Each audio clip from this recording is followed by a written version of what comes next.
Her poor girl returns a wallet full of money to a young billionaire, but when he opens it and reads, "I'm sorry, I took a bill to buy bread for my hungry little brother. I promise I'll pay you back," he can't hold back his tears. James Morgan opened his eyes to the sound of the customized alarm in his penthouse bedroom. Another day, another morning under New York's grey sky, which he watched through the glass walls on the 54th floor. 30 years old, a billionaire, and completely alone.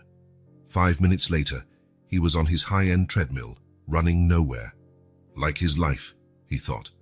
Always running, never arriving. "Good morning, Mr. Morgan. Breakfast is served and your day's schedule has been updated." The housekeeper's voice interrupted his thoughts as he wiped the sweat from his face. He couldn't recall her name, even though she'd worked for him for how long now? A year? 2. "Thank you, Mrs. Harris, sir." "Mrs. Harris." James nodded, embarrassed. A woman prepared his breakfast every day, and he barely knew her name. Seated at the dining table that could accommodate 16 people, never used beyond one-place setting, James flipped through financial reports while sipping freshly squeezed orange juice. Morgan Enterprises' fortune grew by millions daily. The numbers glowed on his tablet screen, but they sparked no reaction in him. Board meeting at 9 a.m., lunch with investors at 12:30 p.m., interview for Fortune at 3 p.m., charity cocktail at 7 p.m. It was Helen, his assistant, on speakerphone. James mumbled a confirmation, swallowing the last piece of toast without tasting it. "Any call from my sister?" "No, sir." "Of course not."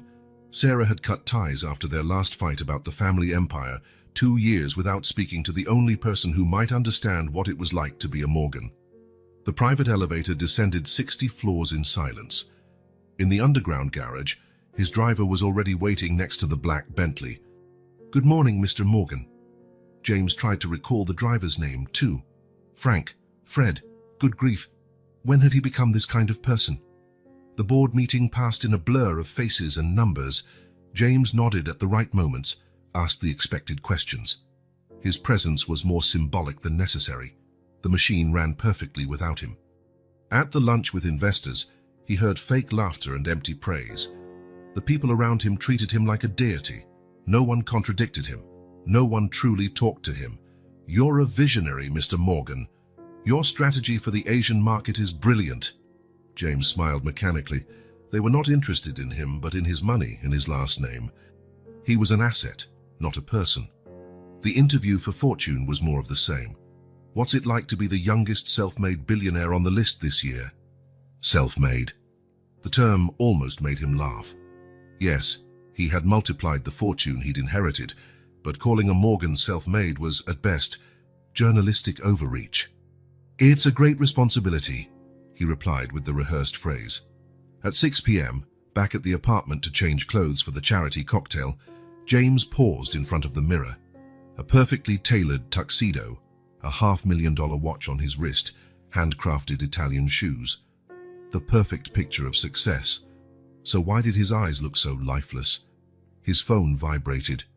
A message from Melissa, or was it Monica, the model who would accompany him to the event, hired by the PR team, of course. A real relationship would require time, vulnerability, things James didn't have or didn't know how to offer. "I need to clear my head," he muttered to his own reflection. A sudden decision took shape. He dismissed the car, ignored Helen's calls about his absence at the cocktail. For the first time in months, years maybe, James Morgan walked alone through the streets of New York. People passed by in a hurry, not recognizing him without the context of luxury cars and bodyguards. It was liberating. The cool early evening air, the noise of the living city. Everything felt more real than the artificial world he lived in. 3 blocks later, James realized he was hungry. Not the social hunger of starred restaurants, but actual hunger. On the corner, a small bakery emitted the smell of fresh bread. The sign, worn out, read Gordon's Bakery. He hesitated at the entrance. A simple place. No reservations, no valet, no welcome champagne. James hadn't been to places like this since he couldn't remember. A bell chimed when he opened the door. A few people at simple tables barely looked up. The glass counter displayed breads, cakes, and sandwiches. No fancy French or Italian names on the handwritten menu, just honest food. "May I help you?" asked a middle-aged man in a white apron stained with flour. James ordered a coffee and a roast beef sandwich, sitting at a corner table. The coffee came in a simple mug, very different from the china he was used to. It was hot and strong, better than any gourmet espresso he'd ever had. "First time here?" asked the man behind the counter as he wiped his hands on the apron. "Yes," James replied, surprised by the casual conversation. "I'm Gordon. This bakery has been my home for 30 years, he said with genuine pride. James observed the man. Gordon didn't have luxury cars or private jets, but there was something in his eyes that James envied instantly: contentment. As he bit into the sandwich, James realized he hadn't felt this present, this connected to a moment in years. In the simplicity of that bakery, he experienced something all his money couldn't buy: authenticity. Finishing his meal, James stood up to pay. He took out a wallet stuffed with $100 bills. He wasn't in the habit of carrying smaller amounts. His phone vibrated non-stop in his pocket. Helen, the PR team, messages about his no-show at the event. He ignored them all. "Come back anytime," Gordon said with a sincere smile. James nodded, feeling an unusual lightness. Maybe he really would come back. Maybe he needed more moments like this. On the way out, he slipped the wallet into his jacket pocket, unaware it wasn't fully inside. A small oversight that, unbeknownst to him, was about to change his life forever. The black leather wallet slid quietly from James's pocket as he left the bakery. It fell onto the damp sidewalk without making a sound, like a whispered secret that no one was meant to hear. James, still thinking about the strange sense of peace he had felt in the bakery, kept walking down the darkening street, completely oblivious to what he had just lost. The wallet remained there for almost 20 minutes, unconsciously avoided by the hurried footsteps of New Yorkers. Then two small pairs of feet showed up on the sidewalk. They belonged to Lily and Noah Miller. Lily, just 5 years old, held onto her 3-year-old brother Noah's hand tightly. Her thin fingers were interlaced in a grip that conveyed protection, responsibility, and fear. Both had pale faces and slightly blue lips from the autumn night's cold. They wore no shoes, only torn socks that barely shielded their feet from the icy pavement. "I'm hungry, Lily," Noah muttered, his voice as low as the growling coming from his stomach. "I know, Noah. Let's see if Mr. Gordon has any leftover bread tonight," Lily replied, her big brown eyes fixed on the bakery ahead. That's when little Noah, with the sharp look only children have for unexpected details, spotted the wallet. "Look over there, Lily," he exclaimed, pointing with his index finger. Lily followed her brother's pointing finger, and her eyes widened at the sight of the black object on the sidewalk. Carefully, she approached and knelt, still holding Noah's hand.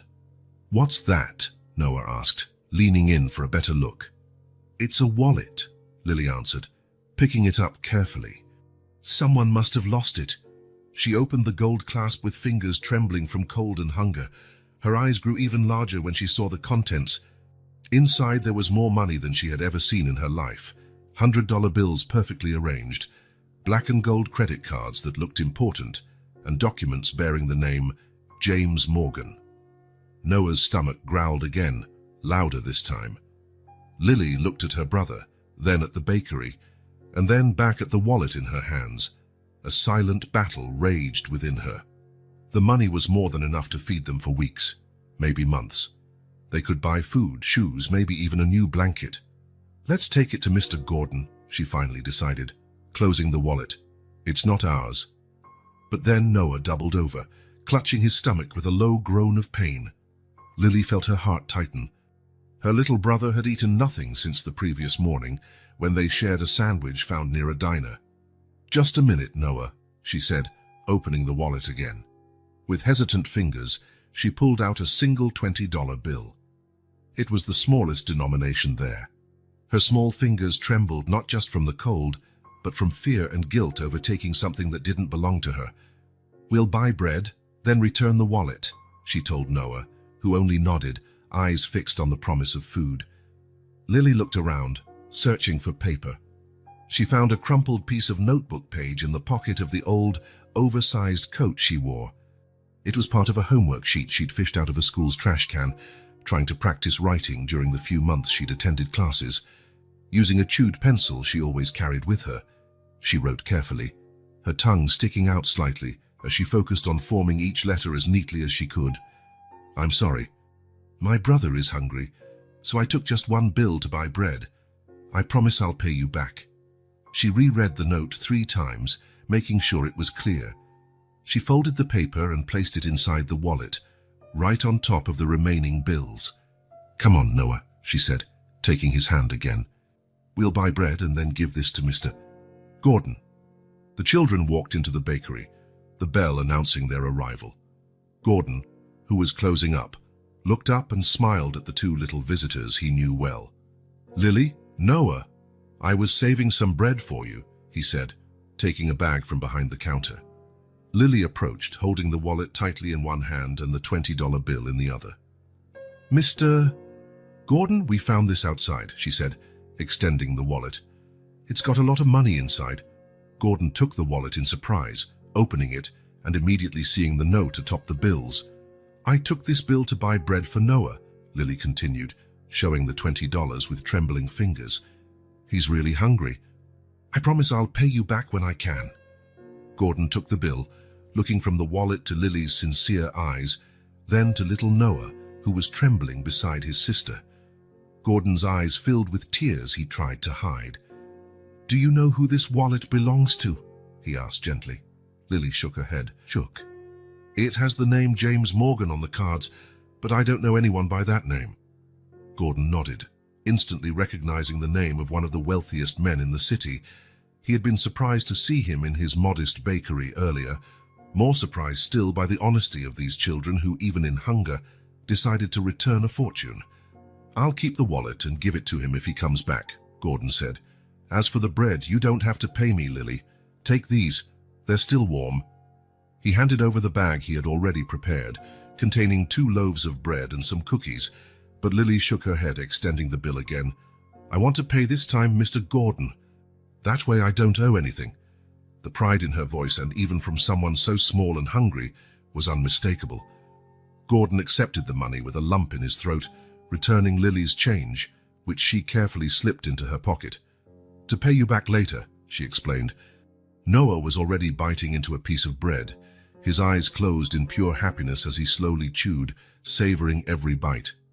"Where will you sleep tonight?" Gordon asked, worried about the cold outside. "Same place as last night," Lily answered vaguely. "We have a blanket." Before Gordon could insist, Lily took Noah's hand again, thanked him, and left the bakery clutching the bread bag to her chest. The bell jingled softly as they left. Gordon stood there, the heavy wallet in his hands, and an even heavier feeling in his heart. He had known these children for a few months. They showed up from time to time, always at the end of the day hoping for leftovers. He never knew where they lived or why they were alone. He placed the wallet in a safe spot under the counter. If James Morgan didn't come back for it, he would find a way to contact him. And when he did, Gordon was certain the billionaire needed to know about little Lily and her extraordinary honesty. Outside, Lily and Noah walked along the dark streets, sharing the warm bread and shielding themselves from the cold wind. Even with hunger and cold, Lily felt a strange peace. She had done the right thing, as her mother had taught her before leaving. "It's good, isn't it, Noah?" she asked, watching her brother savor the food. "Best bread in the world," he replied, mouth full, a rare smile lighting his thin little face. Lily smiled too, putting her arm around her brother's shoulders as they walked. She didn't know what tomorrow would bring, but for today Noah wouldn't go to sleep hungry. James only realized he'd lost his wallet when he arrived at his apartment. The sense of freedom he'd felt walking anonymously through New York streets evaporated instantly, replaced by a wave of anxiety. It wasn't about the money, it meant little to him, but about the documents and cards that would need cancelling and replacing. Another complication in his already chaotic life. Immediately, he mentally retraced his steps. The last time he remembered using the wallet was at the bakery. He must have put it back poorly in his jacket pocket. He glanced at the clock, nearly 11 p.m. The bakery would definitely be closed by then. After a restless night, James awoke before his alarm. He ignored the dozens of messages from Helen about the charity cocktail he had ditched, waved off the idea of a fancy breakfast, and hurried out, driving himself, a rare occurrence. He had no patience to wait for the driver that morning. He arrived at the bakery at 7:15 a.m. just after it opened. The bell chimed as he entered, exactly as it had the night before. The smell of fresh bread filled the air. There were more customers now, regular people in their morning routine, grabbing coffee and pastries before work. Some looked at James, noticing how out of place he seemed. His $5,000 Italian suit clashed with the simple surroundings. Gordon was behind the counter, arranging bread in the display. He looked up at the sound of the bell and immediately recognized James. A smile formed on his face. "Mr. Morgan, I was expecting you to come back," he said, wiping his hands on his apron. James frowned, surprised to be addressed by name. He didn't remember introducing himself. "You know who I am?" Gordon nodded. "Your name is on the documents in your wallet. And, well, your picture appears in the papers occasionally." "So you found it," James said, feeling relieved. "I lost it here last night." "Actually, I wasn't the one who found it," Gordon replied, leaning down to grab something from under the counter, "but rather the person who brought it to me." Gordon placed the black leather wallet on the counter. James picked it up, opening it to check its contents. All his cards and documents seemed to be in place. He noticed, however, that a $20 bill was missing and there was a folded piece of paper inside that hadn't been there before. "What's this?" he asked, taking the note. Gordon smiled, a smile mixed with an expression James couldn't immediately decipher. It was part sadness, part admiration. "I suggest you read it," the baker simply said. James unfolded the paper. It was a crumpled sheet of notebook paper with words written in a child's handwriting, obviously with great effort. "I'm sorry. My brother is hungry, so I took just one bill to buy bread. I promise I'll pay you back." James stared at the note for a long moment, rereading it several times. Something strange happened in his chest, a sensation of tightness, followed by a warmth he hadn't felt in a long time. "Who wrote this?" he finally asked, his voice softer than he intended. "Lily," Gordon replied. "A little girl, 5 years old. She and her younger brother, Noah, found your wallet on the sidewalk last night." Gordon then recounted what had happened, how Lily came in holding the wallet and her brother's hand, how she confessed to taking a single bill, even though the wallet contained thousands of dollars, how she insisted on paying for the bread when he offered it for free. "They were hungry, Mr. Morgan, the kind of hunger that leaves marks." The boy could barely stand. Even so, she insisted on returning the wallet with all the rest of the money and left a note apologizing for taking only what was necessary to feed her brother. James felt something he hadn't experienced in years, genuine emotion. The story of that child, a 5-year-old girl with more integrity than most adults he knew, touched something dormant inside him. "Where do they live? Who are their parents?" he asked, feeling an inexplicable urgency. Gordon shook his head. "I'm not entirely sure. They come by occasionally, usually near closing time. From what I gather, they're on their own. I've never seen an adult with them. They both look, well, they look homeless, Mr. Morgan." The idea of children so young living on the streets hit James like a punch to the gut. He, who had grown up in mansions and attended the best schools, who had never known a day of need in his entire life, felt ashamed. Ashamed of his indifference and of his empty penthouse, of his luxury cars parked in the garage. "I need to find them," he said, his voice firm with a determination that surprised even himself. "I want to thank them and help somehow." "They usually show up at night," Gordon informed him, "but not on specific days. Sometimes they disappear for a week or more." James nodded, making an impulsive decision. "I'll look for them. Do you have any idea where to start?" Gordon scratched his chin, thinking, "They always come from the east side. One time they mentioned something about a shelter on 14th Street, but they said they didn't like it because people tried to separate them." James carefully placed the note back in the wallet. He took out all the bills he had, several $1,000s, and laid them on the counter. "For when they come back, food, clothes, whatever they need." Gordon looked at the money, hesitant. "Mr. Morgan, this is a lot." "It's nothing," James interrupted. "And please, call me James. I'll leave my private number. If they show up, let me know right away." After giving Gordon his contact information, James left the bakery, determined. For the first time in years, he felt like he had a mission, something important to do beyond managing his wealth and attending empty social events. Over the next 3 days, James cancelled meetings, ignored business calls, and devoted his time to wandering the streets of the East Village, asking about 2 children named Lily and Noah. He visited shelters, questioned shopkeepers, and showed a police-style sketch he had commissioned based on Gordon's description. On one of those searches, he ended up in an area he would normally avoid, a space under a bridge where several homeless individuals had set up a small camp. The contrast between this world and his own was striking. People wrapped in thin blankets, their few belongings in plastic bags, faces marked by stories James could not imagine. An elderly lady, wearing multiple coats despite the day not being so cold, looked at him curiously. "I'm looking for 2 kids, James explained, showing the sketch. "Lily and Noah.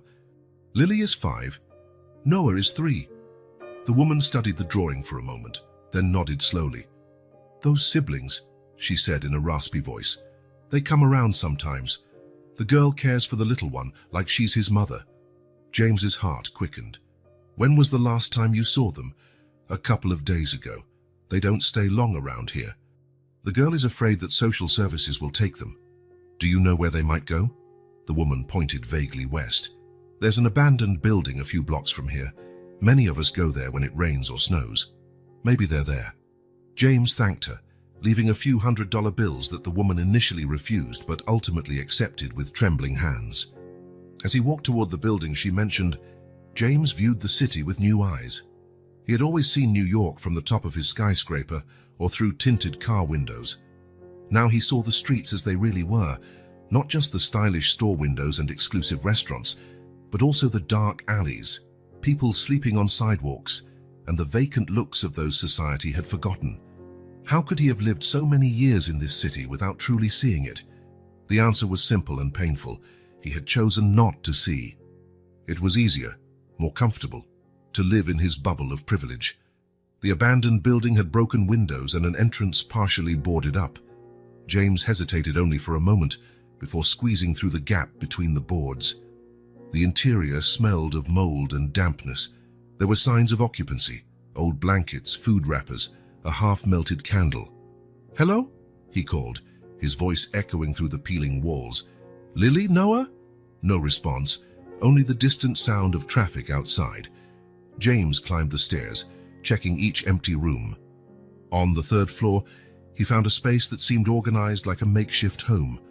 A worn-out mattress on the floor, a few clothes folded carefully, children's drawings taped to the wall with duct tape.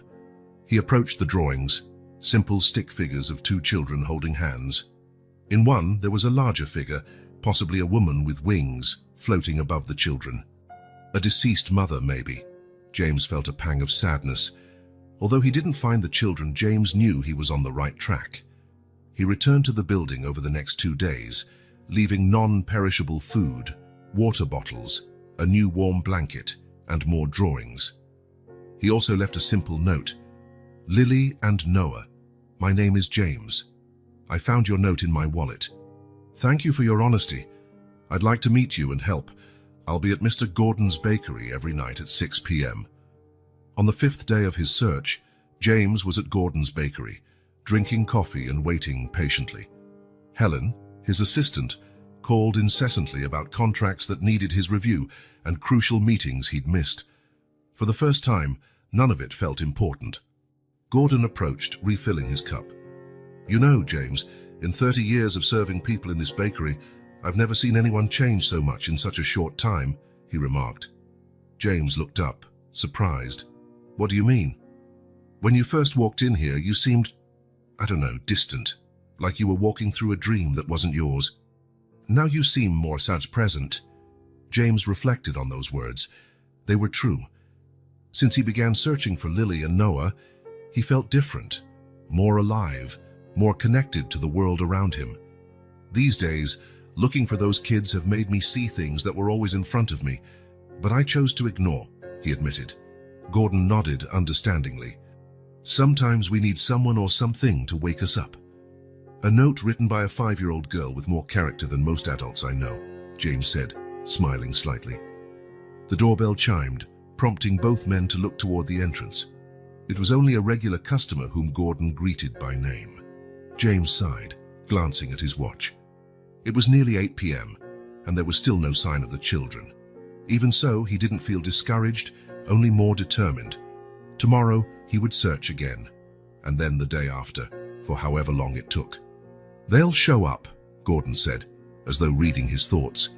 Be patient, James nodded, savoring the last sip of coffee. The search for Lily and Noah had become more than just a mission. It was the purpose his life had been missing. And for the first time in a long while, James Morgan felt hope. Not just about finding the children, but about finding something of value in himself as well. 10 days had passed since James began his search for Lily and Noah. 10 days of fruitless efforts, raised hopes, and subsequent disappointments. 10 days of waiting in Gordon's bakery that always ended the same way, with nothing. The children had vanished like little ghosts in the vastness of the city. That night, James finally gave in to Helen's insistent pleas and attended a charity event at the Metropolitan Museum. Dressed in his tuxedo, among people discussing their million-dollar donations while sipping $200 glasses of champagne, he felt more out of place than ever. Every conversation seemed superficial, every smile forced. His mind constantly wandered to 2 small faces he knew only from descriptions and a rough sketch. As soon as he could, he slipped away. It was nearly 11 p.m. when his driver dropped him off a few blocks from his apartment. James dismissed the car, saying he would walk the rest of the way. He needed to think, to breathe. A light rain began to fall, but he didn't mind. The streets were almost deserted at that hour, with only a few passing taxis and late-night wanderers in a hurry. It was then that, as he passed a side street, something caught his eye. Under the awning of a closed shop, partially hidden by shadows, there were 2 small, hunched figures. James would likely have walked right by them weeks ago, but his eyes were now trained to look for exactly this. He approached slowly, not wanting to startle whoever it was. The dim glow of a nearby neon sign briefly illuminated their faces, a girl protectively holding a smaller boy. James's heart raced. Could it be? The boy coughed, a harsh and painful sound, and the girl hugged him tighter, trying to warm him with her small body.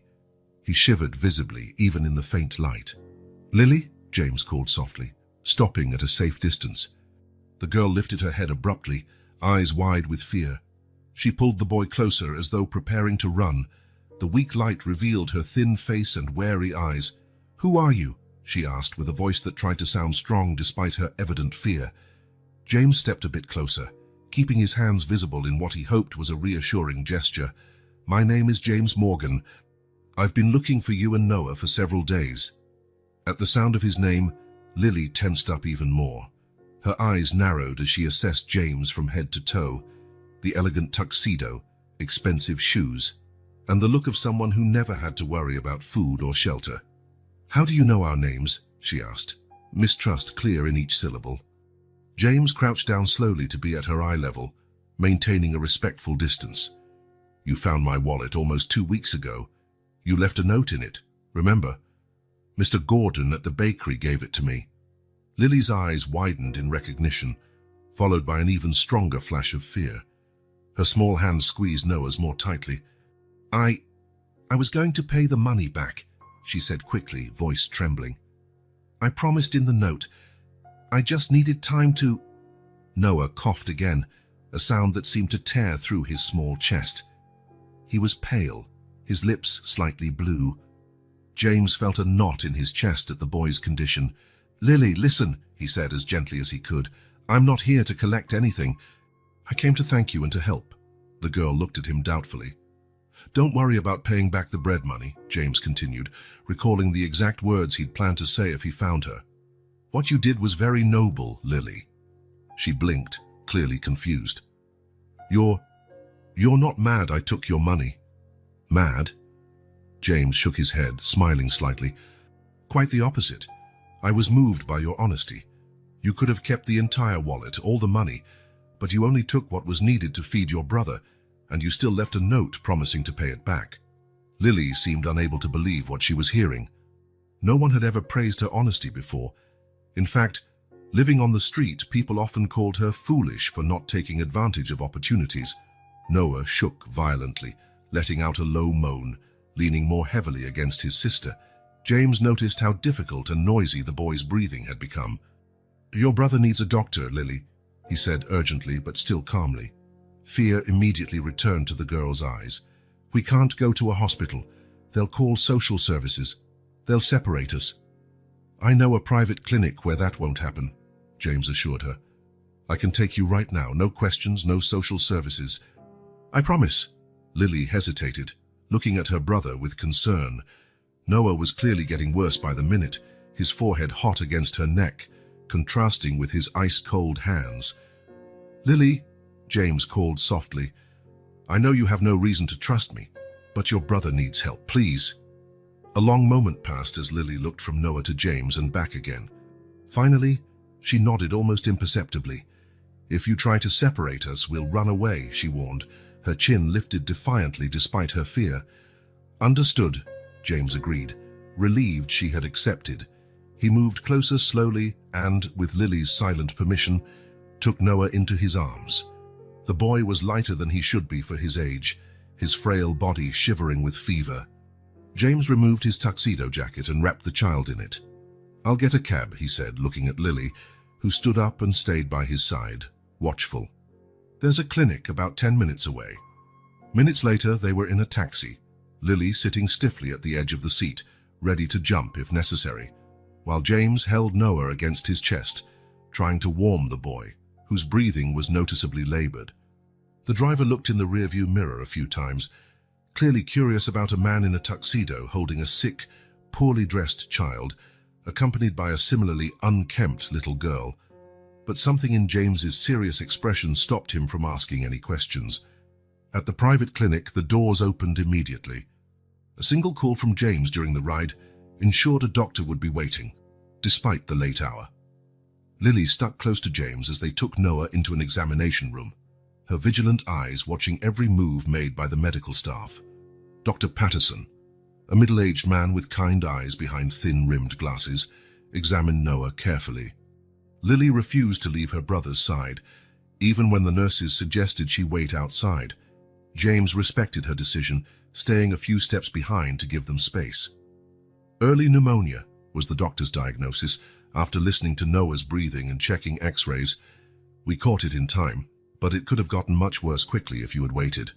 He'll need antibiotics, nebulizer treatments, and plenty of rest." "He's going to be okay?" Lily asked, her voice small and scared. Dr. Patterson smiled gently at her. "He will, sweetheart. Kids are surprisingly resilient. But he needs a few days of proper care." While Noah received his first dose of medication and went through his first nebulizer session, Lily finally allowed a nurse to examine her own scratches and bruises, more at James's insistence than by her own choice. "What now?" she asked once all the procedures were done, Noah sleeping peacefully under the medication's effects. The question was simple but laden with anxiety. James knew what that question really meant. Where would they go? Back to the streets? Some shelter where they might be separated? "I have a big apartment with several empty rooms," he said, choosing his words carefully. "You can stay there while Noah recovers. You'll have a safe room, hot meals, a bath. No commitments, no questions you don't want to answer." Lily studied him for a long moment. "Why? Why are you doing this for us?" It was a simple question, but James realized there was no simple answer. Why was he doing all this? Out of guilt for his privilege, out of loneliness, a desire for redemption.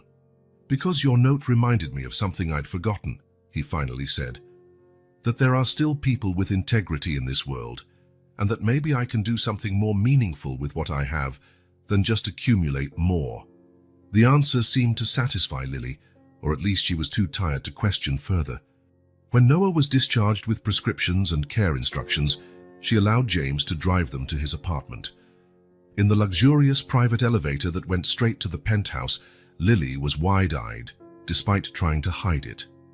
Noah, half asleep in James's arms, blinked a little when they arrived at the brightly lit apartment, but quickly closed his eyes again, exhausted. "Hey, you can stay in this room," James said, leading them into one of the guest bedrooms. It had a king-size bed with Egyptian cotton sheets, a flat-screen TV on the wall, and a stunning view of the city through floor-to-ceiling windows. Lily seemed utterly out of place in that setting. Her bare, dirty feet on the immaculate carpet, her torn dress in stark contrast to the opulence around her. James could see how uncomfortable she felt. "The bathroom is over there," he said, trying to sound natural. "There are clean towels, robes, everything you need. I'll make something light for you to eat." He laid Noah on the huge bed, looking even smaller among the white sheets, and left to give Lily some privacy. In the kitchen, as he prepared a simple soup, one of the few things he knew how to make, James reflected on how unexpectedly his life had turned. 2 weeks ago, he'd felt empty, bored, disconnected from everything and everyone. Now 2 unknown children were in his apartment, and for the first time in years, he felt genuinely needed. When he returned to the room with a tray, he found Lily sitting rigidly on the edge of the bed, having just wiped Noah's face with a damp towel and combed his hair with her fingers. The boy slept soundly, his breathing still somewhat labored but much better than before. "I brought soup and some sandwiches," James said, placing the tray on a side table. "Nothing too heavy, but it'll help you regain your strength." Lily looked at the food, then at James. "Thank you," she finally whispered, almost inaudible. He nodded, sitting in a nearby armchair, keeping some distance so she wouldn't feel intimidated. "You must be tired. Eat something and then get some rest. We can talk more in the morning." Lily ate slowly, as if savoring every spoonful. Occasionally, her eyes flicked to Noah, checking on him even in his sleep. Then, reluctantly, she lay down beside her brother, though James could tell she didn't plan to sleep. She would stand guard, protecting Noah. "Good night, Lily," he said, heading to the door. "If you need anything, I'll be in the living room." "Mr. Morgan," she called out, just as he was about to leave. James turned around. "You really don't want the money back?" He smiled slightly. "I really don't, and please, call me James." Over the next 2 nights, a routine naturally fell into place. Noah took his medicine, did his nebulizer sessions, and slowly regained strength, though he still had bouts of coughing and occasional fever. Lily, as his constant guardian, administered the meds under James's supervision, bathed her brother, and told him stories at bedtime, made up tales of magical places where there was never a shortage of food, and no one had to be afraid. On the 3rd day, while James was working on his laptop in the living room, and Noah watched cartoons in the bedroom, Lily appeared silently at his side. "Can I talk to you?" she asked, her small voice but with determined resolve. James immediately closed the laptop. "Of course. Want to sit down?" She nodded, climbing awkwardly onto the oversized chair. Her legs dangled, not reaching the floor. "You've been really nice to us," she began, looking at her own hands. No one has cared this much since our mom died." James felt a pang. "I'm sorry about your mother, Lily." She nodded, biting her lower lip. "It was a year ago. She got really sick, like Noah, but worse. We had no money for doctors." "And your dad?" James asked gently. Lily's face hardened. "He left. Before Mom got sick. He just disappeared one day. Never said anything. Never explained. Just left." James felt a wave of anger at this unknown man who had abandoned his family, leaving a 4-year-old and a 2-year-old behind. "After Mom died, a neighbor took care of us for a while, but she had too many problems, couldn't keep us. Then government people came, wanting to take us." "Social services," James clarified. Lily nodded solemnly. "They were going to separate us. They said nobody adopts 2 kids at once, that it'd be easier to find a family just for Noah because he's younger." So you ran away with him," James said softly. "I couldn't let them take my brother," she said, surprisingly firm for someone so small. "I promised Mom I'd always take care of him." James looked at this extraordinary girl, only 5, carrying the weight of the world on her shoulders. What would he have done at that age under such adversity? Certainly not shown a fraction of her courage and determination. "You're very brave, Lily," he said sincerely, "and you've done an amazing job taking care of your brother." She blushed a little, unused to compliments. "Thank you for helping us. Noah's feeling much better now." "I'm glad to hear it," James said, smiling. Lily fiddled with the hem of the new t-shirt James had bought her, simple but clean and tear-free. Are you going to call social services when Noah's better?" The question hit James like a punch. It was obvious she'd been carrying that fear all along, despite his efforts to reassure her. "Not if you don't want me to," he answered carefully. She looked up, hopeful but cautious. "Really?" "Really," he confirmed. "But Lily, you can't keep living on the streets. It's not safe or healthy. What happened to Noah proves that." She dropped her gaze again. "I know, but I don't know what to do. We don't have anywhere to go." James took a deep breath. The idea that had been forming in his mind over the past days solidified. What if you stayed here with me?" Lily looked at him suspiciously, as if expecting a trick. "For how long?" "For as long as you need," James replied. "I've got plenty of space, as you can see. And, to be honest, this place never really felt like a home until you two arrived."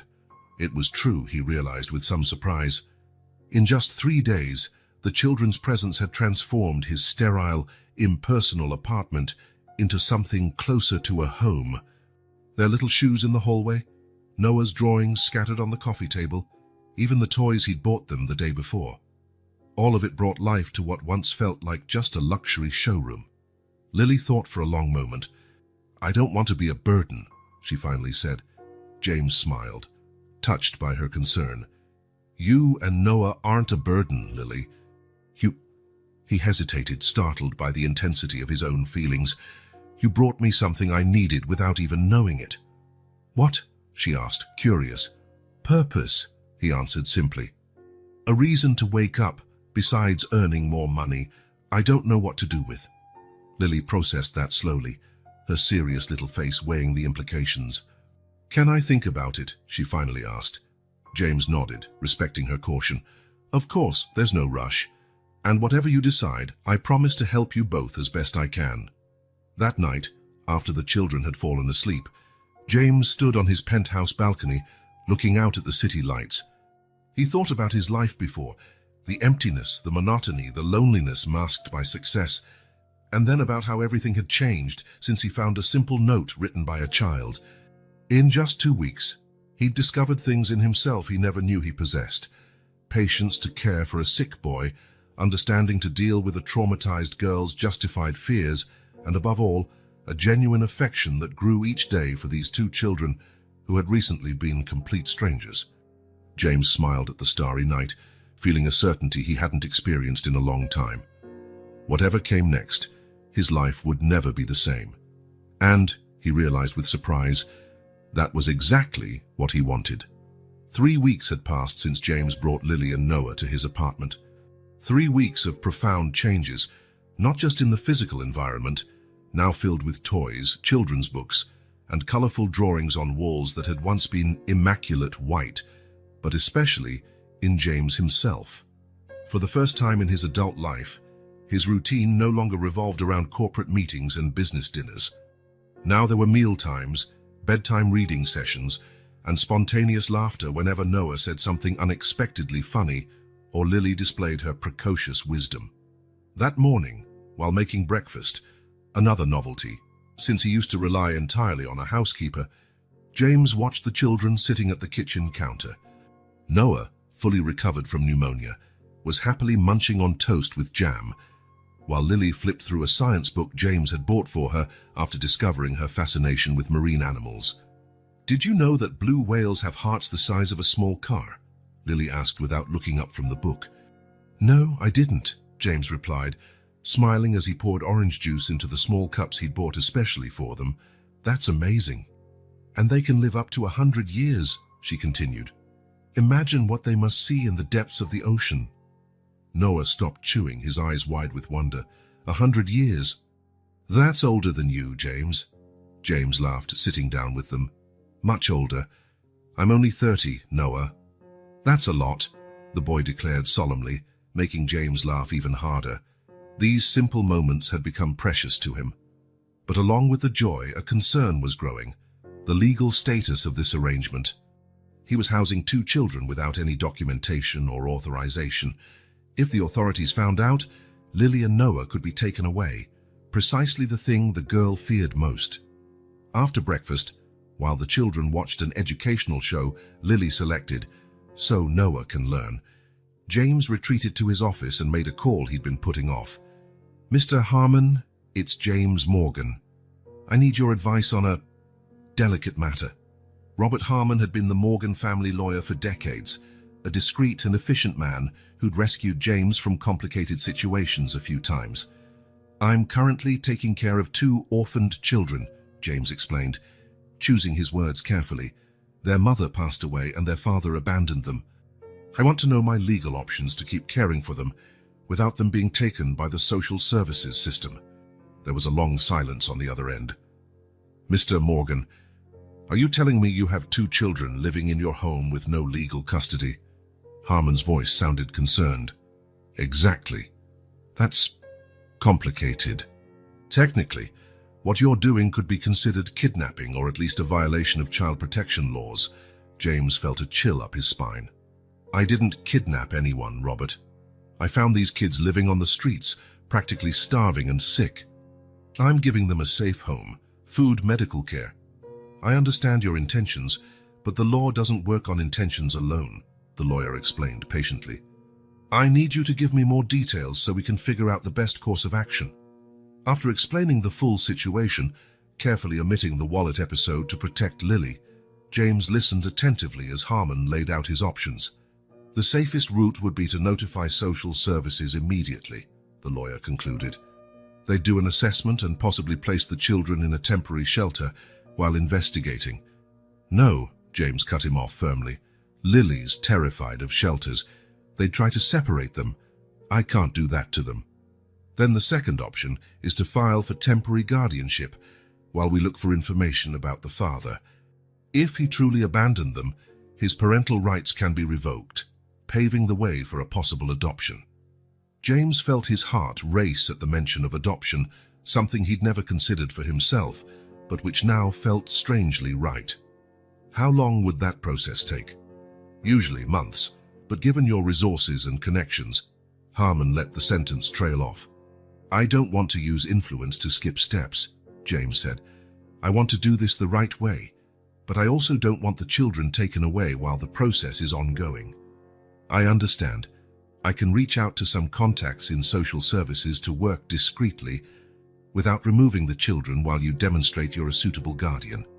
But I warn you, it'll be an invasive process. They'll investigate your past, your finances, your lifestyle. You need to be prepared." "I am," James replied without hesitation. After hanging up, he sat for a few minutes, processing the conversation. He needed to talk to Lily about this, but how to explain complex legal procedures to a 5-year-old whose only encounter with authorities had led to trauma? James found his opportunity that night after Noah had fallen asleep. Lily, as usual, was beside her brother, keeping watch even though it was no longer necessary. "Lily," James called softly from the door. "Can we talk for a bit in the living room?" Something in his tone must have alerted the girl because she immediately tensed. Still, she followed him to the sofa, sitting with her back straight and her eyes focused, the posture of someone always ready to react to a threat.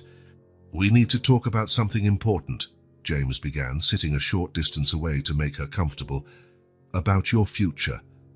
Lily's eyes widened in alarm. "Are you sending us away?" "No," James quickly reassured her. "Not at all. In fact, it's the opposite. I want to make sure you can stay here safely. Without worrying you'll be taken away." She relaxed slightly but stayed vigilant. "How?" "There's a system, Lily, for taking care of children who don't have present parents. Sometimes it works well, sometimes it doesn't. In your case, when you and Noah ran away—" "They were going to separate us," she interrupted, her voice low but firm. They said it'd be easier to find a family for Noah alone than for both of us together. James nodded sympathetically.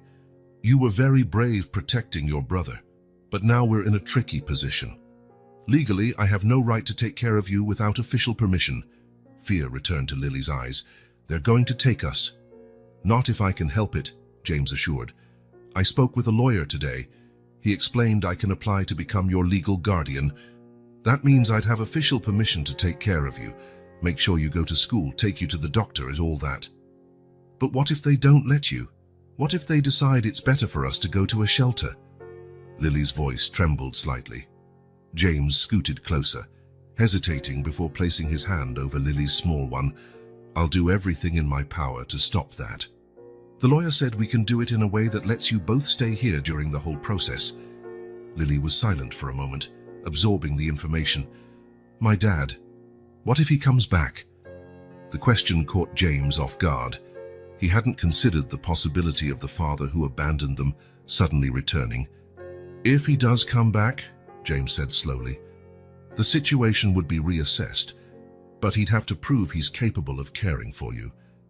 And after leaving you both like he did, he might not have left us on purpose, Lily defended, surprising James. Despite everything, there was still a residual loyalty there. Maybe something happened to him too. James nodded. You're right. We don't know for sure. Part of the process will be trying to find him and figure out what happened. Seeing the conflict on her face, James felt the need to reassure her. Lily, my only goal is to make sure you and Noah are safe and happy. I promise I won't do anything that separates you two. We're in this together now, okay? She studied him for a long moment, as though trying to read his soul. Do you promise you won't leave us like Dad did? The question struck James deeply. I promise, Lily. I'm here to stay, to take care of you. For the first time since they met, Lily initiated physical contact, extending her pinky finger. Pinky promise, James smiled, intertwining his little finger with hers. Pinky promise. The next morning, James called a meeting with his top executives and partners. Word had spread that he'd practically withdrawn from the business in recent weeks to care for 2 street kids, as someone crudely put it, causing worry and disapproval. James Key, we understand your philanthropic impulse, began Richard Barnes, one of the oldest partners. But there are proper ways to help. Donations to charity, setting up foundations. Getting personally involved like this is inappropriate, James completed, his tone calm but firm. Risky for the company's reputation. Frankly, yes, Barnes replied without mincing words. You're the face of Morgan Enterprises. Your personal actions directly affect the company. And adopting 2 needy children would hurt our image, James asked, raising an eyebrow. It's not that simple. Helen, his longtime assistant, intervened. There are legal issues involved. Rumors that you're housing children without proper authorization could be disastrous. That's why I've started the guardianship process, James explained. I'm following the proper legal steps. Even so, another executive insisted, the board is worried about your sudden change of focus. The company needs your full attention. James looked around the table at the faces of people he'd worked with for years, some of whom he considered almost friends. He saw genuine concern in some, cold calculation in others. Let me be clear, he said, leaning forward. My decision about Lily and Noah is not up for debate. They will stay with me. What we can discuss is how to reorganize my responsibilities so I can take care of them and the company. The tense silence that followed was palpable. Finally, Helen sighed. You've always been stubborn, James. If that's your final decision, we'll find a way to make it work for everyone involved. In the following days, James found himself juggling meetings with social workers, discreetly assessing his capacity as a guardian, legal consultations about the guardianship process, and the daily care of the children. To his surprise, Noah adapted impressively quickly. The boy, once shy and fearful, now ran around the apartment with boundless energy, asked endless questions, and followed James like a little enthusiastic shadow. James, look, Noah exclaimed one afternoon, showing him a colorful drawing. I drew us. You, me, Lily, and Rex. Rex was the stuffed dinosaur James had bought for him, now the boy's inseparable companion. "That's amazing, Noah," James praised, genuinely impressed by the details for a 3-year-old. "Let's hang it on the fridge." Lily watched these interactions with a mix of relief and caution. James noticed how she relaxed a bit more each day as she saw her brother happy, but she still maintained that constant vigilance, as though expecting it all to fall apart at any moment. One evening, while James read a bedtime story to Noah, who insisted on hearing the same dinosaur book for the 10th time in a row, he noticed Lily at the doorway, watching them with a thoughtful expression. Later, when Noah finally dozed off, she approached James in the hallway. "James," she whispered, "are you really going to try to keep us? Be our real guardian?" "Yes, Lily," he replied with all the sincerity he could muster. "I've already filed the papers. I have a hearing with the judge in a few weeks." She nodded, absorbing the news. "And what if the judge says no?" James knelt to her eye level. "Then we'll appeal and try again." "I won't give up, Lily." The girl studied his face for a moment before asking the question clearly tormenting her. "Why? Why are you doing all this for us?" It was a question James had been asking himself too.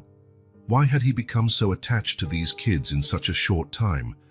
Why was he willing to face courts, the opinions of his peers, and a complete reorganization of his life for them? "Because you showed me what really matters," he answered honestly. "Before I met you, I had everything money could buy, but nothing that truly mattered." "Like what?" Lily asked, genuinely curious. "Like purpose, connection, the chance to truly make a difference in someone's life," James explained. "You gave me that, Lily, and I want to give you and Noah the stability and love you deserve." Something shifted in Lily's gaze then, a small barrier falling, a glimmer of hope she rarely allowed herself. Without a word, she extended her arms in a hesitant gesture. Surprised and deeply moved, James hugged her gently. It was the first hug she'd initiated, a small miracle of trust. In that moment, as he held that extraordinary child in his arms, James knew with absolute certainty he would fight the whole world if necessary to keep Lily and Noah safe. The decision he'd made was not just serious, it was the most important commitment of his life. Detective Frank Reynolds' office was exactly as James imagined. Small, slightly chaotic, with files stacked on various surfaces and a persistent smell of strong coffee. Reynolds' cars, a short, solid man with graying hair and sharp eyes, flipped through the documents he'd just printed. "I've found some information about the children's father," he said, pushing a folder toward James. "Matthew Miller, 32 years old, worked as a mechanic until about 2 years ago." James opened the folder with a racing heart. Over the last few weeks, as the guardianship process advanced, he'd hired Reynolds to investigate the whereabouts of Lily and Noah's father. Social services were also looking, but James wanted to be prepared, to know exactly what he was dealing with. "He has a criminal record," Reynolds went on, pointing to the documents. "He was arrested for involvement in a robbery about 1 year and 8 months ago. Sentenced to 2 years? James looked up, surprised. "So that means—" "He might have been released recently or is about to be," Reynolds finished. "The prison system often releases inmates with good behavior before they serve the full term." A chill ran through James. "Does he know where the kids are?" Reynolds shook his head. "From what I gathered, no. When he was incarcerated, his wife, Clara Miller, was still alive. She passed away 8 months later from untreated pneumonia. The children probably stayed with neighbors or acquaintances before ending up on the streets, but there are no official records. The system lost track of them." James examined the photo attached to the file. A man with a hardened expression, dark hair, and Lily's eye shape. It was strange finally seeing the face of the father to the children who were now part of his life. "There's one more thing," Reynolds added, hesitating. "He had no prior criminal history. From what I learned talking to former co-workers, Miller was considered a devoted, hard-working father. The crime seems to have been a desperate act after he lost his job and accumulated medical bills for his wife, who was already ill." James felt a knot in his stomach. This information complicated everything. It would be easier if Matthew Miller was simply an unworthy criminal, but now there were nuances he couldn't ignore. "Did he try to find the kids when he got arrested?" James asked, dreading the answer. Prison records show he sent several letters to their last known address, but obviously never got a reply since the wife had died and the kids were no longer there. James put the documents back in the folder, thanked the detective, and left with his mind reeling. In the car, he looked again at Matthew Miller's photo. The man hadn't abandoned his kids on purpose. He'd been separated from them by tragic circumstances. That changed everything. At home, he encountered the scene that had become his new normal. Noah playing on the living room rug with building blocks, Lily drawing at the table, her tongue sticking out slightly in concentration, and Mrs. Harris, the housekeeper who now came daily and adored the children. Cooking dinner in the kitchen, James felt a rush of protectiveness seeing that domestic scene. In just 2 months, these kids had become his world. "Jamie!" Noah shouted upon seeing him, running with open arms. Jamie was how Noah had started calling him recently, a simpler version of James for his 3-year-old tongue. The nickname stuck, to James's surprise and joy, a man who never had a term of endearment in his life. "Hey, champ," he replied, scooping the boy up and breathing in the smell of children's shampoo in his hair. "Building something cool." "A rocket to go to the moon," Noah answered enthusiastically. "You'll see, it'll be the biggest rocket in the world." James laughed, swaying the boy from side to side before setting him back down. Noah ran off to his blocks, determined to finish his masterpiece. Lily approached more calmly, showing him her drawing, a colorful picture of James holding hands with her and Noah. "It's really great, Lily," he praised sincerely. "You're very talented." A slight blush colored the girl's cheeks. She still wasn't used to praise. "Thanks," she said softly. "Can I put it on the fridge with the others?" "Of course, that's the place of honor." Lily smiled and ran to the kitchen. James watched her, amazed at the gradual transformation he'd witnessed in her. The wary, guarded girl from the early weeks now smiled more often, asked questions, expressed desires. Recently, she had even started attending some trial classes at a nearby private school, while Noah went to a preschool a few mornings a week. But now, with the information about the father, James wondered how long this carefully built happiness would last. After dinner and the nightly routine, bath, teeth brushing, bedtime stories, James found Lily sitting in the small armchair he'd placed in the children's room. She still liked to stay up a bit later than Noah, usually reading or simply watching her brother sleep. "Lily," he called softly from the door, "can we talk in the living room for a moment?" She nodded, following him out. They sat on the sofa, James cautious about how to broach the subject. "Remember I told you about the process to let you stay here officially," he began. Lily nodded, immediately on alert. "Did something bad happen?" No, he assured her quickly. "Actually, we have a date for the hearing. In 3 weeks, a judge will review our case." "Will he let us stay with you?" she asked, hope evident in her voice. "I hope so. But Lily, for the process to be thorough, we need to talk about your parents." James paused, watching her reaction. "You told me about your mom, but we haven't really talked about your dad." Lily's face closed off immediately. "He left," she said simply, eyes fixed on her own hands. "There's nothing to talk about." "Actually, Lily, I found some things out that I think you should know," James said carefully. "Your dad didn't leave because he wanted to. He had trouble with the law and had to go away." Lily looked up, confused. "Trouble with the law?" "Yes. He did something wrong and had to go to prison." "Prison?" She whispered the word. "Like the bad guys in stories." James's heart tightened. How could he explain to a 5-year-old the complexities of a justice system that often punishes desperation as much as malice? "Not everyone who goes to prison is truly a bad guy, Lily. Sometimes they're people who made mistakes, who took the wrong actions in desperate times." Lily processed this in silence, her brow furrowed as she concentrated. "So he didn't abandon us on purpose." "From what I found, no. He tried to keep in touch, but when your mom got sick, everything got complicated." James watched conflicting emotions cross Lily's face. Confusion, anger, a flicker of relief quickly suppressed. "Doesn't matter," she finally said, voice hardening. "He should have stayed with us. Mom needed him. We needed him." "You're right," James agreed. "A father should be there for his children. He should have found another way." Lily nodded, her eyes suddenly brimming with tears. Does he know where we are now? No. But... James hesitated, needing to be honest. He might be looking for you. And if he finds you as your biological father, he has certain rights. What rights? Lily asked, voice trembling slightly. He could ask you to live with him again. The immediate panic in Lily's eyes was exactly what James feared. No, she exclaimed, louder than she meant to, glancing quickly toward the hallway where Noah slept.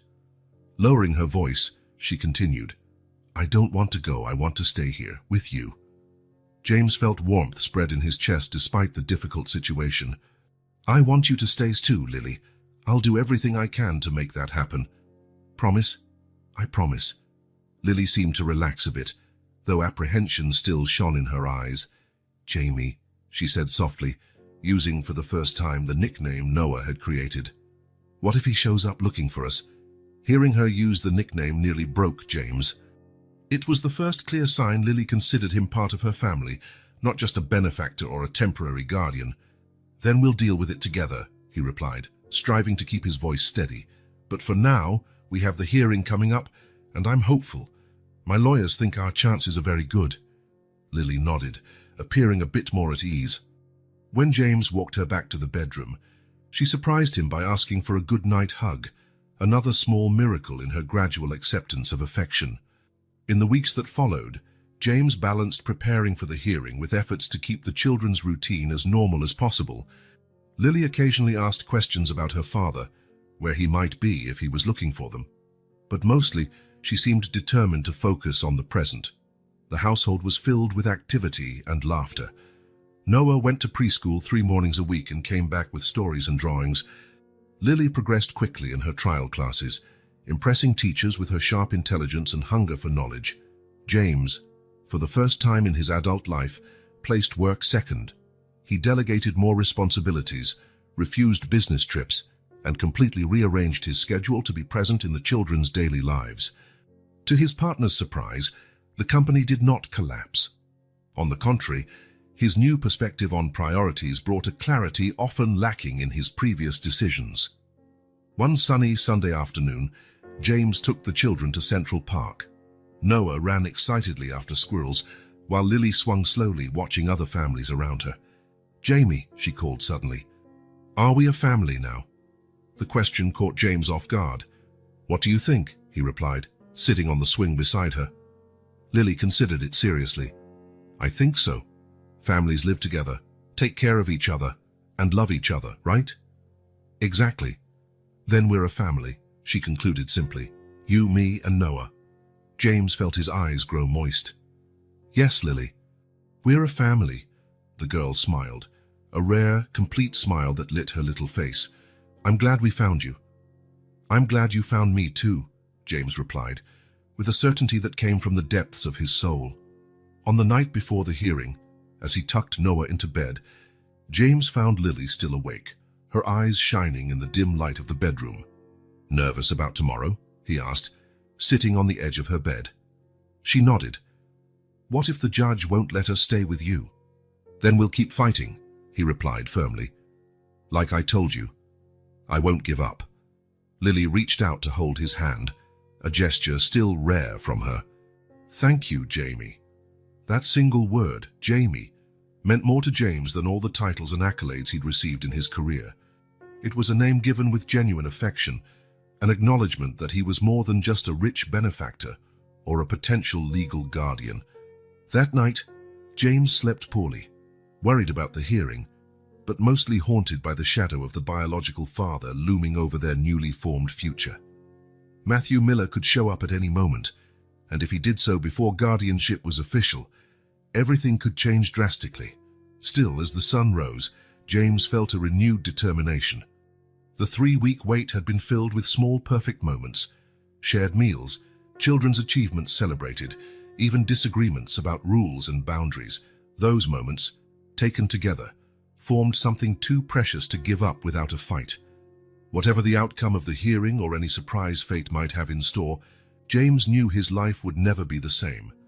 Lily and Noah had filled a void in him he hadn't known existed, turning his solitary existence into one filled with purpose and love. and for this new world they had created together, he was willing to face any adversity, even if it came in the form of the biological father who, from some unknown place, might be preparing to return to his children's lives. The day before the hearing dawned with a clear sky, a stark contrast to the storm about to break over James's life. He was making breakfast when the phone rang. It was Sarah Daniels, the social worker handling the case. "Mr. Morgan," she said, her professional tone barely hiding an evident concern. "There's been a development we need to discuss urgently. May I come to your apartment in an hour?" James felt a chill up his spine. "Did something happen with tomorrow's hearing?" "I'd rather talk in person. It's complicated." After hanging up, James tried to maintain normalcy as he served pancakes to Lily and Noah. But Lily, with her sharp intuition, immediately sensed something was wrong. "Are you okay, Jamie?" she asked, her dark eyes studying him with an intensity far beyond her 5 years. "Everything's fine," he forced a smile. "Ms. Daniels is coming by to talk about tomorrow."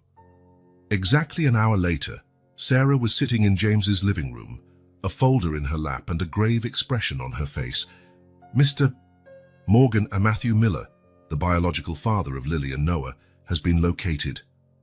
James felt as if the ground disappeared beneath his feet. Despite months of searching for information on the man, the reality of his greatest fear hit him like a punch. "Where is he? What does he want?" he asked, struggling to keep his voice steady. "He was released 3 weeks ago after serving 16 months of a 2-year sentence for theft. He's currently in a halfway house for ex-inmates. He reached out to social services to find his children. He knows they're with me." Sarah nodded. "We informed him of the current situation and the ongoing guardianship. He asked to meet them." James stood abruptly, walking to the window. The life he'd built with the children over the last few months suddenly felt fragile, threatened by a shadow from the past. "He has that right?" he finally asked. "Technically, yes, he's the biological father, and his parental rights were never formally terminated.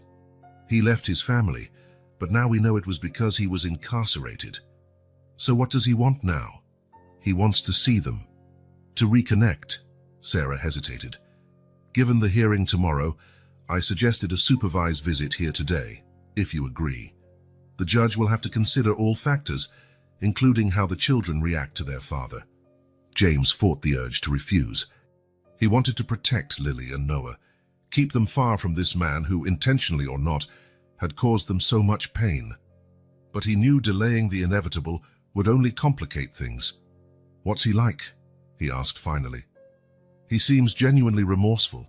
He completed rehabilitation programs in prison. He's clean, and I saw no sign of aggression. He's also realistic. He knows he's not financially or structurally able to care for the children right now." "Then why complicate things now?" Sarah met his gaze directly. "Because they're his children, Mr. Morgan, and, from what I understand, he didn't abandon them by choice. Life sometimes puts people in impossible situations." Talking to Lily was the hardest part. Sitting in the corner of the living room he had turned into a little library, James explained as simply as possible that her father wanted to visit them. "He's here, in the city." Lily's eyes were wide. "Yes, he got out of prison recently." "Prison?" The word was a whisper. "Like in the movies." "Something like that," James agreed softly. "Your dad was in trouble with the law. Is that why he disappeared?" Lily's face showed confusion, as if trying to align this new information with the story she'd believed for so long. "Yes, he couldn't stay with you because he was in prison." Lily fell silent, processing, her small fingers twisted in the hem of her shirt, a gesture James recognized as her anxiety. "Do I have to see him?" she finally asked. "Not if you don't want to, Lily. No one is going to force you." She looked toward the hallway where Noah was playing. "What about Noah?" "It's up to him too, but he probably doesn't remember much about your father, does he?" Lily shook her head. "He was too little." After a few minutes of conversation, Lily made her decision with the maturity that always amazed James. "I want to see him. I want to know why he left." At 4 p.m., the doorbell rang. James took a deep breath, adjusting the tie he had decided to wear, symbolic armor. Lily stood beside him, holding his hand tightly, while Noah played on the living room rug, oblivious to the tension in the air. Sarah Daniels stood at the door, accompanied by a medium-height man with slightly stooped shoulders. Matthew Miller looked older than his 32 years, with premature grey at his temples and deep lines around eyes that, James realized with a jolt, were the same as Noah's. "Mr. Morgan," Matthew said, extending a hand hesitantly. "Thank you for letting me visit." James shook his hand briefly, noticing the calluses, signs of manual labor. The man wore simple but clean, well-pressed clothes, and there was a dignity in his voice James hadn't expected. "The kids are in the living room," James replied, leading them through the apartment. Lily had moved closer to her brother, sitting stiffly on the couch, gripping Noah's hand like a lifeline. When Matthew entered, she visibly tensed, but didn't look away. "Lily," Matthew said, his voice choked. "Noah, you've grown so much." The silence that followed hummed with unspoken emotions. It was Noah who finally broke it, in the innocent way only a 3-year-old could. "Who are you?" The simple question hit Matthew like a physical blow. He took a deep breath before answering, "I'm your dad, Noah." The boy's eyes widened. "Like Tommy's dad at my school." "Yes, just like that," Matthew answered with a sad smile. Lily said nothing, studying her father with an intensity that made James feel both proud and pained. Following Sarah's suggestion, they all sat down. James stayed close to the children, ready to intervene if necessary. "I know you must be confused," Matthew began, directing most of his words to Lily. "And you have every right to be. I got into trouble. I made a mistake, and I had to do time. I wanted to stay with you, but I couldn't." "Why didn't you say anything?" Lily interrupted, her small voice firm. "You just disappeared. Mom cried for days." Matthew lowered his head. "I was scared. I did something wrong, something desperate when we lost our medical insurance and your mom needed treatment. I didn't want you to know your father was a criminal. So you'd rather we think you abandoned us." Lily's question carried years of bottled-up hurt. "It was a terrible mistake," Matthew admitted. "I thought it would be better that way, that your mom could say I was traveling for work or something. I never imagined, never dreamed your mom would get worse. That she—" His voice failed him. Tears silently rolled down Lily's cheeks. James fought the urge to hold her, knowing this moment, however painful, was necessary. "Are you going to take us away?" she finally asked, voice trembling. Matthew looked at James, then Sarah, before turning back to his daughter. "Lily, what I want most is to be with you again. But," he hesitated, "I can't take care of you right now. I don't have my own place. I'm starting a new job. It would be selfish to remove you from somewhere safe and happy just because I miss you." The raw honesty of his statement surprised James. He had expected a fight, accusations, maybe even legal threats, not this pained admission of paternal inadequacy.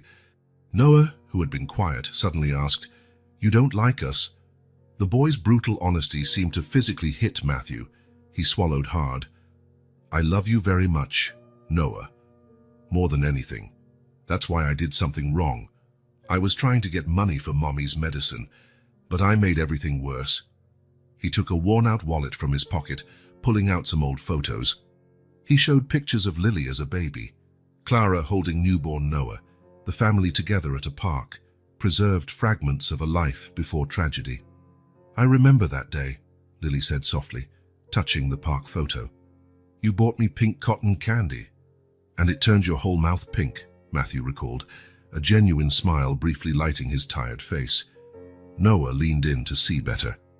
"That's Mommy?" he asked, heartbreakingly unaware. He had no real memories of his mother. "Yes, son. She loved you very much. She used to sing to you every night." When the visit ended, Lily surprised everyone by asking, "Are you coming back?" Matthew looked at James uncertainly. "If it's allowed, I'd really like to." James, despite the fears consuming him, nodded slightly. The absent, mysterious figure of the father who abandoned them had been replaced by a real man, flawed and remorseful. That night, as James was tucking the children in, Lily asked, "Jamie, do you think he's a good person?" It was a complicated question. I think he loves you, and he's truly sorry. That doesn't erase what happened, but it's a start.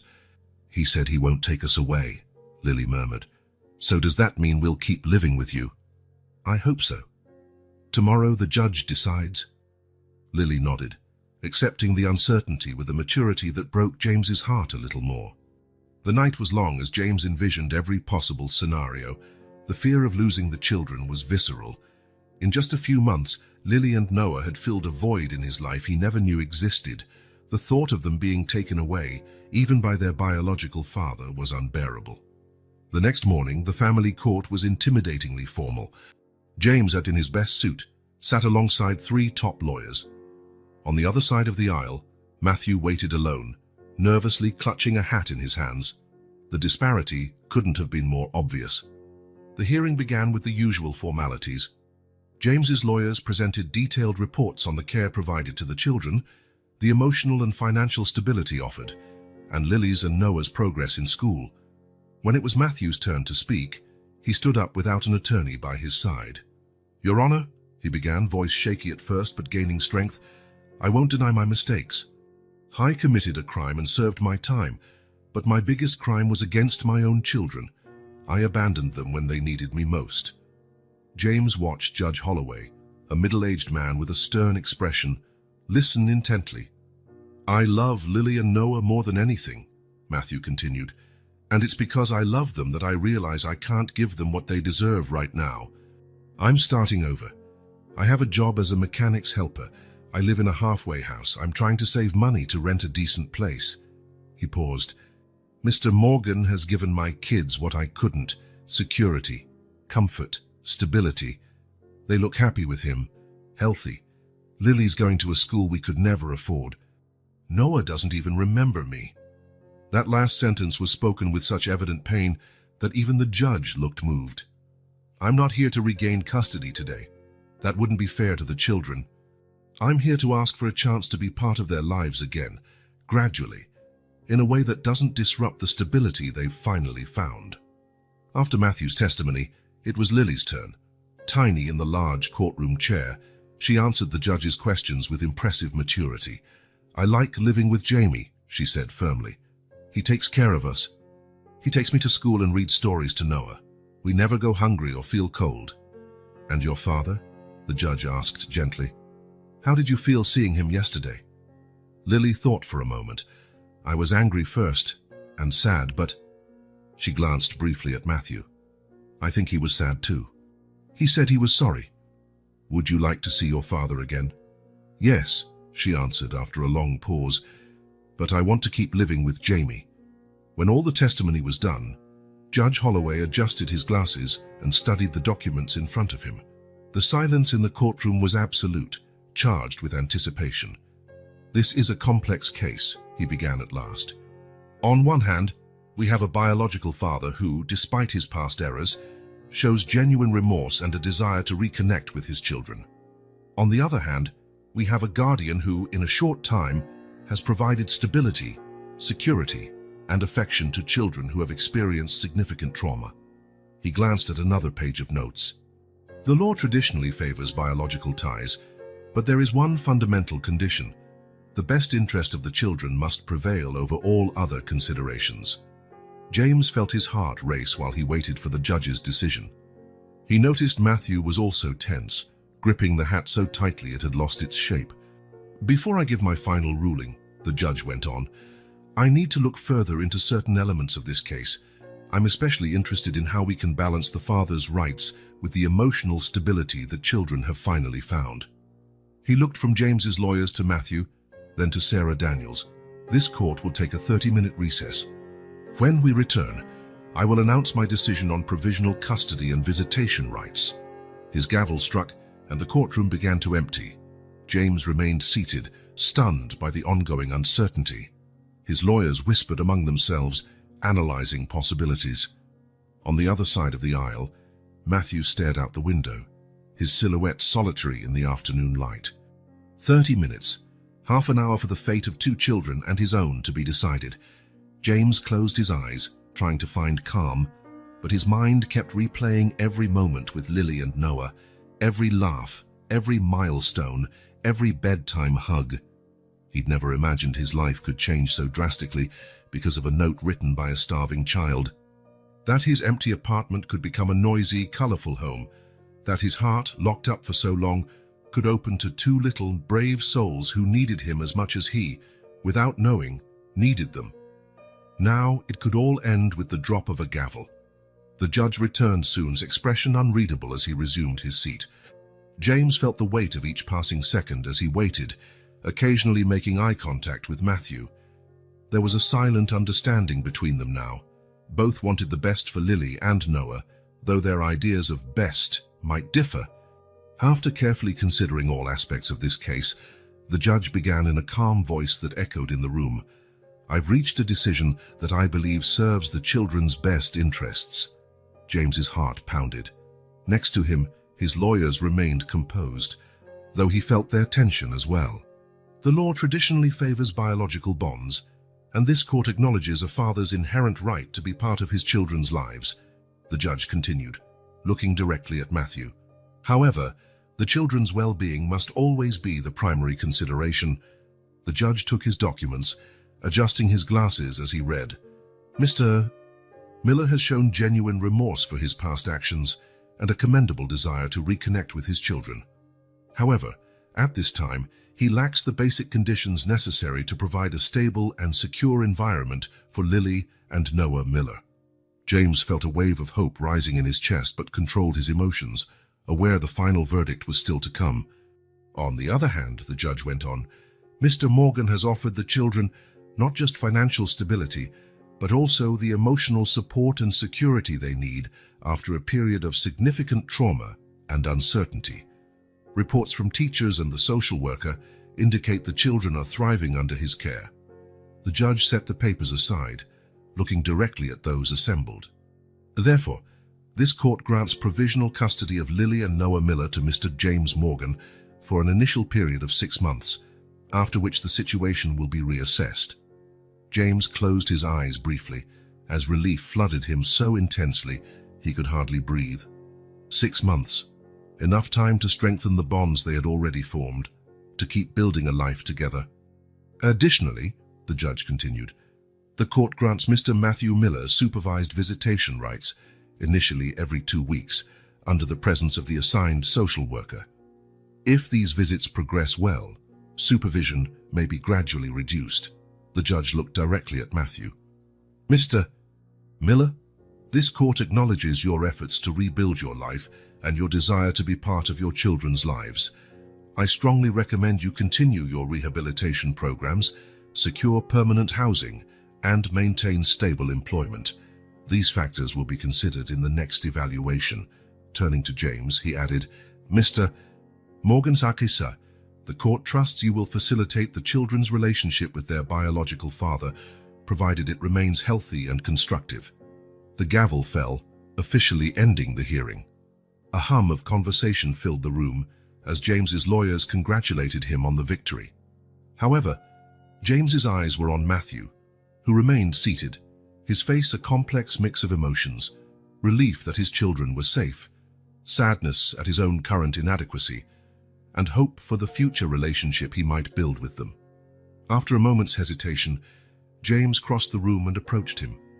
Mr. Miller, he said, extending his hand, I want you to know I don't intend to cut you out of their lives.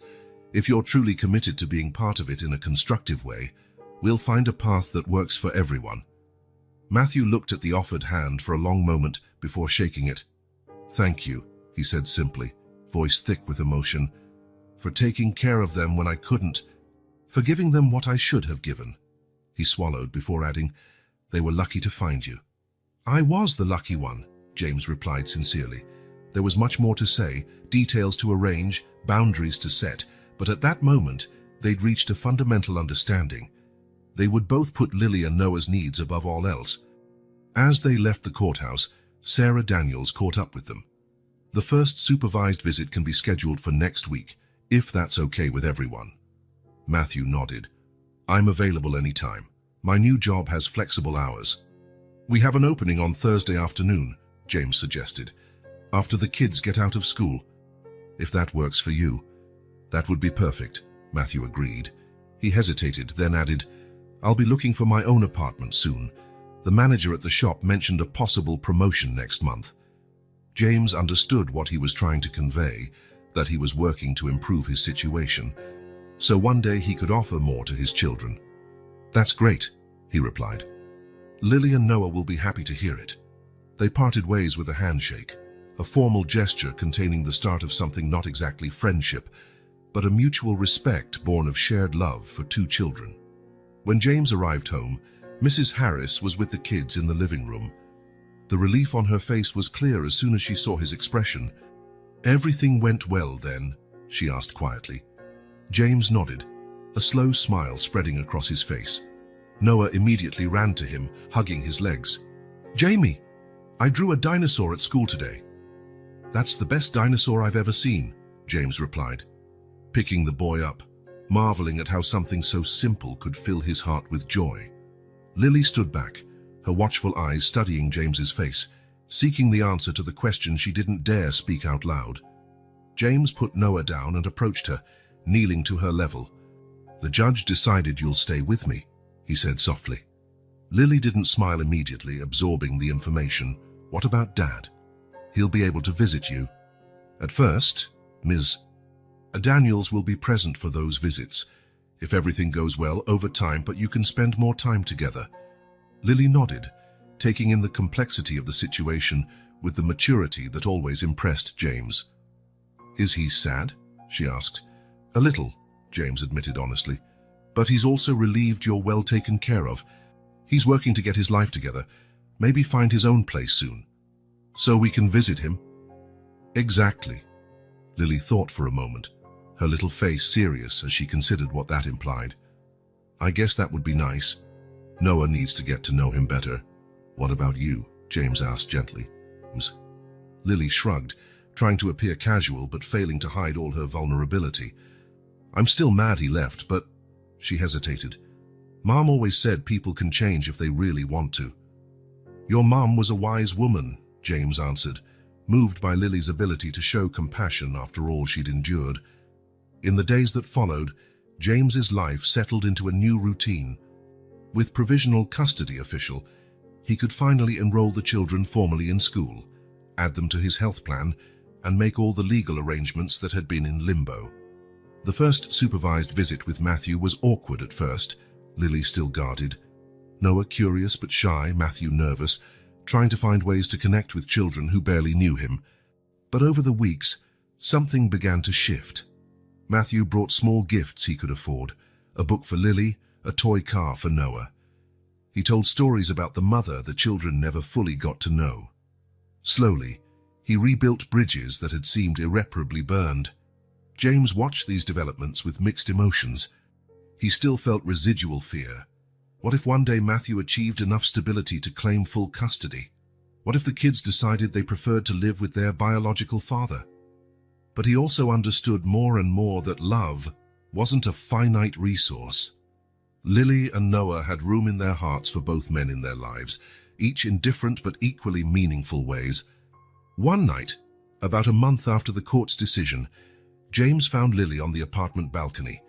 She sat in a chair too big for her, gazing thoughtfully at the city lights below.